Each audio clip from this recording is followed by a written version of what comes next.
Demo र लाइभमा के फरक छ भनेर एकजनाले कमेन्ट गर्नुभएको थियो। अनि मैले यस्तो सिम्पल क्वेसन किन सोध्नुभयो भनेर त्यहाँनिर दुईटा रिप्लाई रहेछ मैले हेरेँ। त्यहाँनिर के भन्नुभयो भने किन यस्तो क्वेसन सोध्नु भएको रहेछ भने किनकि डेमोमा चाहिँ प्रफिट हुन्छ, लाइभमा चाहिँ प्रफिट हुँदैन, लस हुन्छ। त्यही भएर डेमो र लाइभमा फरक छ कि क्या हो, डेमोमा चाहिँ प्रफिट गराएर अनि लाइभमा चाहिँ लस गराउने यो ट्र्याप हो कि क्या हो भनेर त्यस्तो खालको क्वेसन त्यहाँ गर्नुभएको रहेछ। त्यही भएर यस भिडियोमा चाहिँ म तपाईँहरूलाई यसै विषयमा मजाले बुझाउने छु किन डेमोमा चाहिँ प्रफिट हुन्छ अनि लाइभ ट्रेडिङ गर्न थालेपछि चाहिँ किन लस हुन्छ। अब यहाँनिर त्यस्तो कुनै पनि ट्र्याप स्याप भन्ने कुरो हुँदैन।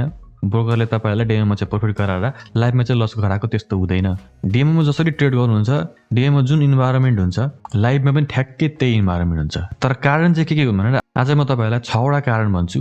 यो कारणले चाहिँ तपाईँहरूले चाहिँ डेमोमा चाहिँ प्रफिट गर्नुहुन्छ र लाइभमा गर्नुहुँदैन। सबसे पहिलो मेन कारण भनेकै साइकोलोजिकल फ्याक्टर। डेमो ट्रेडिङ र लाइभ ट्रेडिङमा के हुन्छ, फरक के हो भने मनीको फरक हो। डेमोमा तपाईँको भर्चुअल मनी हुन्छ, लाइभमा रियल मनी हुन्छ। डेमोमा तपाईँले लस गरे पनि प्रफिट गरे पनि तपाईँको ब्याङ्क एकाउन्ट बढ्दैन, तपाईँको वेल्थ बढ्दैन, तपाईँको फाइनेन्सियललाई केही पनि असर पार्दैन। र रियल ट्रेडिङमा चाहिँ तपाईँले त्यहाँनिर आफ्नो रियल मनी हाल्नुभएको हुन्छ र तपाईँले त्यहाँनिर प्रफिट गर्नुभयो भने तपाईँको फाइनेन्सियल स्टेटलाई असर पार्छ, लस गर्नुभयो भने तपाईँको फाइनेन्सियल स्टेटलाई त्यहाँ असर पार्छ। अब यही तपाईँको फाइनेन्सियल स्टेट वा तपाईँको जुन ब्याङ्क ब्यालेन्स छ त्यसलाई असर पार्ने भएकोले चाहिँ अब यहाँनिर इमोसनहरू जेनेरेट हुन्छ, जस्तै फियर, ग्रिड, एन्जाइटी, होइन, इम्पल्सिभ एक्सन, पुवर जजमेन्ट, यस्ता चिजहरू गर्न थालिन्छ। र यी कुराहरू गर्न थालियो भने यी इमोसनल ट्रेड जब आउँछ माइन्डमा, जब एउटा ट्रेडरले फेस गर्छ यी इमोसनल ट्रेडहरू, त्यसपछि जुन बेला हामी डेमोमा without fear, without greed trade गरिरहेको थियौँ भने हाम्रो त्यहाँनिर जुन डिसिजन मेकिङ हुन्छ त्यहाँनिर कुनै पनि यस्ता चिजले एफेक्ट गरेको हुँदैन र हामीले सरासर हाम्रो स्ट्रेटेजी फलो गर्दै हुन्छौँ। तर रियल एकाउन्टमा चाहिँ के भयो भने अब यी इमोसनल फ्याक्टरले चाहिँ हाम्रो जुन डिसिजन मेकिङ छ त्यसलाई असर पार्छ र त्यही भएर हामी अब डाउट गर्न थाल्छौँ। यहाँनिर मैले ट्रेड लिएँ, लस भयो भने त यदि घट्छ भन्ने जुन जब माइन्डमा आउँछ नि त्यसपछि हामीले डिसिजन मेकिङ गर्न गाह्रो हुन्छ। त्यही भएर चाहिँ लाइभमा चाहिँ लस हुन्छ, डेमोमा प्रफिट हुन्छ। अब सेकेन्ड रिजन भनेको रिस्क हो। डेमोमा कुनै पनि एक्चुअल क्यापिटल हुँदैन, मैले भनिहालेँ। त्यसैले हामीले जतिसुकै ठुलो रिस्क पनि लिन्छौँ, होइन, र अलिकति मार्केट मुभ हुने बित्तिकै त्यहाँनिर प्रफिट देखाउँछ, होइन, किनकि ठुल्ठुलो रिस्क लिएपछि 1 पिप 2 पिप्स बढे पनि प्रफिट हुन्छ, 100-200 को प्रफिट भइदिन्छ। तर जब लाइभमा आउँछौँ नि, अब लाइभमा आएपछि चाहिँ हाम्रो मनी हो, त्यो हाम्रो पैसा हो, त्यसपछि हामी एकदमै सेफ खेल्छौँ, कन्जर्भेटिभ एप्रोच लिन्छौँ। हामी एकदमै ट्रेड एक्जिक्युट गर्दाखेरि धेरै र कन्फ्लुएन्स हेर्छौँ, थोरै रिस्क गर्छौँ र मार्केट धेरै मुभ हुनुपर्ने हुन्छ हामीले एक्चुअलमा धेरै प्रफिट कमाउनको लागि। अब त्यही कारणले चाहिँ के हुन्छ भने अब हामीले धेरै बेर त्यो ट्रेड होल्ड गर्नुपर्ने हुन्छ र धेरै बेर होल्ड गऱ्यो भने मार्केट रिभर्स भएर आफ्नो एगेन्स्टमा जान सक्छ। जबकि डेमोमा चाहिँ हामी ठुल्ठुलो रिस्क लिन्थ्यौँ, अलिकति मुभ हुने बित्तिकै प्रफिट भइहाल्छ र तपाईँले बुक गर्नुहुन्थ्यो भने लाइभ एकाउन्टमा चाहिँ अब हाम्रो एकाउन्टै सानो छ र मार्केट धेरै मुभ हुनुपर्ने हुन्छ एक्चुअलमा केही प्रफिट कमाउनको लागि। र त्यत्रो बेर होल्ड गर्दाखेरि मार्केट अब रिभर्स गइदिन्छ, तपाईँको स्टप लस हानिदिन्छ अनि त्यसपछि माथि गइदिन्छ, लिक्विडिटी हन्ट भइन्छ क्या। त्यसो भएर त्यही भएर रिस्क पनि एउटा मेजर रिजन हो। र थर्ड के हो भने मार्केट एक्जिक्युसन डिफरेन्सेस। अघि मैले भनेको थिएँ डेमो एकाउन्ट र लाइभ एकाउन्टमा केही फरक हुँदैन भनेर, तर त्यो चाहिँ कुन बेला हो भने यदि तपाईँले ब्रोकर एकाउन्ट खोलेर अनि त्यही ब्रोकरकै थ्रुबाट चाहिँ डेमो एकाउन्ट बनाउनु भएको छ भने चाहिँ डेमो एकाउन्ट र लाइभ एकाउन्टमा केही फरक हुँदैन। तर तपाईँले चाहिँ MT4 MT5 हालेर डाइरेक्टली त्यही एपबाट चाहिँ, होइन, डाइरेक्टली त्यही एपबाट चाहिँ डेमो बनाउनु भएको छ, त मेटा कोड्स भन्ने तपाईँको ब्रोकरबाट बनाउनु भएको छ भने त्यो चाहिँ MT5 के हो, सेल्फ डेमो एकाउन्ट। त्यहाँबाट ट्रेड गर्नुहुन्छ भने चाहिँ के हुन्छ भने त्यहाँनिर स्लिपेज हुँदैन, स्प्रेड्स हुँदैन, लेटेन्सी हुँदैन, अर्डर एक्जिक्युसन स्पिड हुँदैन, त्यहाँ केही पनि हुँदैन।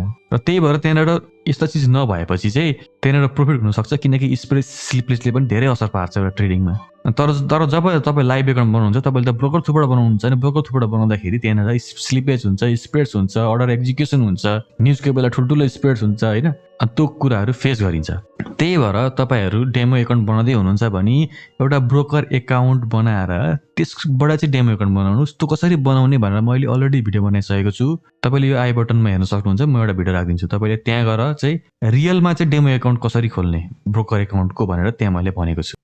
फोर्थ कारण के हो भने ल्याक अफ इमोसनल प्रिपेयर्डनेस। के हो भने डेमोदेखि लाइभमा स्विच हुने भनेको बिगिनरहरू हो र बिगिनरहरू प्रिपेयरै नभइकन लाइभ एकाउन्टमा जान्छन्। एउटा इक्जाम्पल दिन्छु भने एउटा यङ मान्छे छ, अब भनौँ यङ पनि नभनौँ, जस एउटा मान्छे छ, उसले युट्युब स्क्रोल गर्दैछ गर्दै थियो त्यसपछि मेरो भिडियो देखो उसले क्लिक गर्यो त्यहाँनिर के देखायो भने मैले मेरो पफ फर्मबाट पास गरेको हैन त्यसपछि मैले आफ्नै बैंक एकाउन्टमा ल्याएको देख्यो उसले अब यति देखिसकेपछि उसले मेरो एक दुईवटा भिडियो हेर्छ मैले डेमो एकाउन्टमा प्र्याक्टिस गर्नुपर्छ भनेको छु अब उसले गरिदिन्छ 1 महिना 2 महिना गर्छ र अघि मैले भने जस्तो without risk without any preparation position sizing भनेको के हो स्लिपेज भनेको के हो कति पिप्स पढ्दाखेरि कति प्रफिट हुन्छ हैन बेसिक कुराहरू थाहा हुँदैन उसलाई के हो फरेक्स मार्केट भनेको पेयर भनेको के हो युरो युएसडी भनेको छ भने युरो युएसडी किन सँगै टाँसियो युरो युएसडी र युएसडी युरोमा के फरक छ मार्जिन भनेको के हो ब्रोकर एकाउन्ट भनेको के हो ब्रोकर कतिवटा टाइपका हुन्छन् यस्ता कुराहरू थाहा हुँदैन उसलाई त के थाहा हुन्छ भने यहाँ क्लिक गरेपछि मार्केट वर्षै घट्छ भनेर गेस गर्ने रहेछ अनि कमाइन्छ भन्ने हुन्छ अनि त्यति थाहा भएर उसले अब लाइभ एकाउन्ट बनाइन्छ अब लाइभ एकाउन्ट बनाएपछि चाहिँ अब उसको रियल मनी छ अनि त्यहाँनिर अब उसले जसरी डेमोमा ट्रेड गर्दै थियो उसले त्यही सोचेर त्यहाँ ट्रेड लिन्छ प्रिपेयर नभइकन पोजिसन साइजिङ भने के हो कति लट लिने के लिने केही थाहा छैन उसलाई अब उसले एउटा ट्रेड लिइदिन्छ अब प्रफिट भयो भने ठिक छ लकी भयो भने कमायो एकचोटि कमाउला दुईचोटि कमाउला तर यहाँ भनेको लक हिसाबले चल्ने हुँदैन रिस्क म्यानेजमेन्ट फलो गरेन भने सक्यो हैन र उसले यसरी नै ठुलो मार्जिन ठुलो लेभरेज लिएर एउटा ट्रेड लिइदिन्छ त्यसपछि एकदमै म्यासिभ लस हुन्छ अब एउटा लस भएपछि केही हुँदैन होला तर लगातार उसले 2-3टा लस गरेपछि अब उसको एकाउन्ट फिक्सै सानो नै हुन्छ डिपोजिट गर्दैन ठुलो डिपोजिट त र उसले त्यो 3टा ट्रेड गरिसकेपछि अब उसले त्यहाँ रियल इमोसन देख्छ मेरो पैसा यति लस भयो हैन भनेर उ अब रिभेन्ज ट्रेडिङ गर्न थाल्छ र यसरी नै उसले त्यो एकाउन्ट ब्लो गरिदिन्छ कारणले हो भने यो इमोसनली प्रिपेयर्ड नहुनु वा भनौँ उसलाई आफू इमोसनली पनि प्रिपेयर्ड हुनुपर्छ भन्ने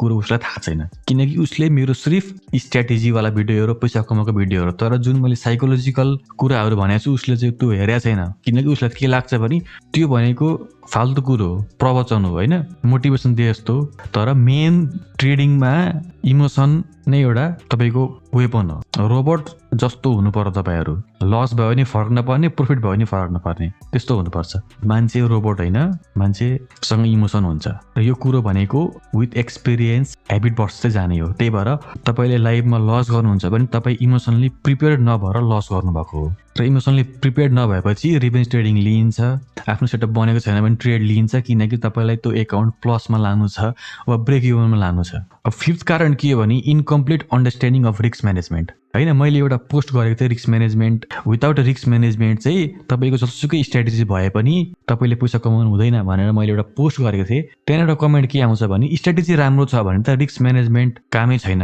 रिस्क म्यानेजमेन्ट इज नथिङ भन्नु भएको थियो अब यस्तो सोच हुनेले कसरी पैसा कमाउँछ यो मार्केटबाट म त्यो कुरो अचम्म लाग्छ संसारका टप कतिवटा ट्रेडर छन् फरेक्स ट्रेडर त्यसलाई गएर सोध्नुहोस् व्हाट इज मोस्ट इम्पोर्टेन्ट भनेर सबसे सुरुमा रिस्क म्यानेजमेन्ट भनेर भने म ट्रेडिङ छोडिदिन्छु गर्न मेरो युट्युब च्यानल डिलिट गरेर सबै ग्रुपहरु सबै डिलिट गरेर म बस्दिन्छु रिस्क म्यानेजमेन्टको इम्पोर्टेन्ट तपाईलाई थाहा हुनुपर्छ र यो रिस्क म्यानेजमेन्ट नै मान्छेहरूले बुझ्दैनन् स्ट्र्याटेजी भन्छन् आईसीटी का सबै भिडियो हेरेर प्रोफिटेबल हुन्छ भन्ने सोचिन्छ त्यसरी हुँदैन रिस्क म्यानेजमेन्ट तपाईलाई थाहा हुनुपर्छ र यो रिस्क म्यानेजमेन्ट चीज तपाईहरुले लाइभ बनाउनु भयो भने त फलो गर्नु हुँदैन यस्तो सोच हुनेले डेमोमा के फलो गर्नुहुन्छ होला त्यहाँनेर 10 लट 5 लट लिदियो अलिकति मुभ भयो भने प्रफिट भइहाल्छ बुक गर्दियो अब रियलमा आएपछि त्यत्रो 5 लट 10 लट लिन मिल्ने तपाईसँग डिपोजिटै हुँदैन त्यसपछि थोरै हुन्छ थोरै लट साइज लिनुपर्ने हुन्छ र अलिकति मुभ गर्दाखेरि $2 $3 प्रफिट हुन्छ धेरै होल्ड गर्नुपर्छ भनेर माथि प्रफिट राखेर राखिन्छ र त्यही कारणले लाइभमा लस हुन्छ डेमोमा प्रफिट हुन्छ सिक्स्थ कारण यो चाहिँ तपाईको कुनै पनि इमोसनल साइकोलोजिकल फ्याक्टर हैन मार्केट कन्डिसन भन्ने हुन्छ है मार्केट कन्डिसन के हो भने तपाईले डेमोमा ट्रेड गर्दाखेरि त्यहाँनेर के हुन्छ भने मानौं ट्रेन्डिङ थियो मार्केट यदि बिगिनरले डेमोमा कमायो भने त्यहाँ के हुन्छ भने उनीहरुले कुनै ट्रेन्डमा छिरेका हुन्छन् त डेमो एकाउन्टमा प्रफिट भयो भने कि त अप ट्रेन्ड कि त डाउन ट्रेन्ड भन्ने हुन्छ र एउटा बेसिक नलेज छ भने र मार्केट डाउन ट्रेन्ड छ कि अप ट्रेन्ड छ त्यही हिसाबले ट्रेड लियो भने यो ट्रेन्डिङमा चाहिँ कमाउन सकिन्छ हैन स्टप लस नराखे पनि मार्केट जाने भनेको मुनि नै हो हैन कुनै एउटा टपमा कतै सेल गरेको छन् भने र स्टप लस राखेनन् भने र मार्केट ट्रेन्डमा छ भने त्यही डाइरेक्सन फलो गरिदिन्छ र प्रफिट भइदिन्छ 5-6 वटा ट्रेडमा तपाईहरुले प्रफिट गरेपछि अनि तपाई लाइभ एकाउन्ट बनाउनुहुन्छ लाइभ एकाउन्ट बनाउँदाखेरि मार्केट कन्डिसन त्यही नहुन सक्छ एउटा रेजिस्टेन्स पोइन्ट वा एउटा सपोर्ट पोइन्ट वा एउटा बेयरिश ओबी वा एउटा बुलिश ओबीमा आएर मार्केट रिभर्स हुन सकेको हुन्छ त्यहाँनिर साइडवेज भएर बस्न सक्छ। अनि लाइभ एकाउन्टमा चाहिँ अब तपाईँले त्यही सोचेर ट्रेड लिन्छ तर लगातार लस हुन्छ, तपाईँ साइडवेजमा फस्नुहुन्छ।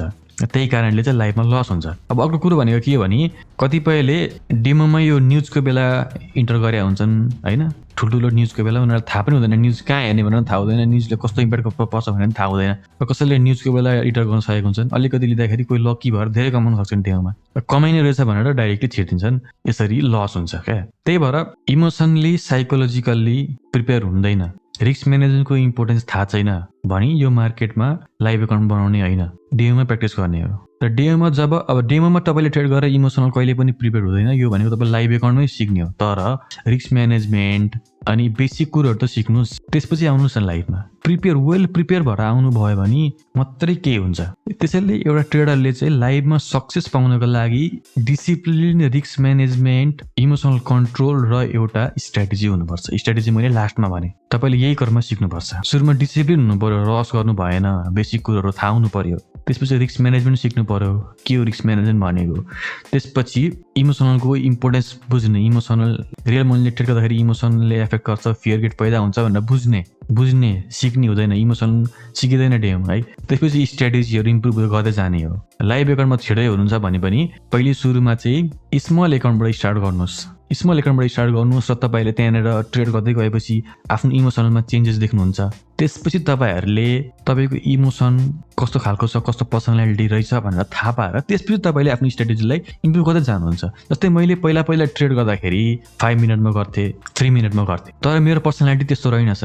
जस्तै सानो टाइम फ्रेम हेर्ने अनि धेरै एउटा ट्रेड लिने, दिनमा 10वटा 11 त्यो मेरो पर्सनालिटी छैन। मेरो पर्सनालिटी के रहेछ भने म एकदम काम मान्छे होइन, पेसेन्स भएको मान्छे। महिनामा 10-12 ट्रेड हुँदाखेरि मलाई हुन्छ, म त्यतिसम्म पेसेन्स छु होइन, टाइम बिस्तारै कमाउने भन्ने मेरो त्यस्तो पर्सनालिटी छ। र मैले त्यही हिसाबले मेरो स्ट्राटेजीलाई मोडिफाई गरेँ। त कसैलाई यो मन नपर्न सक्छ, कसैले स्क्याल्पिङ गर्न सक्नुहुन्छ।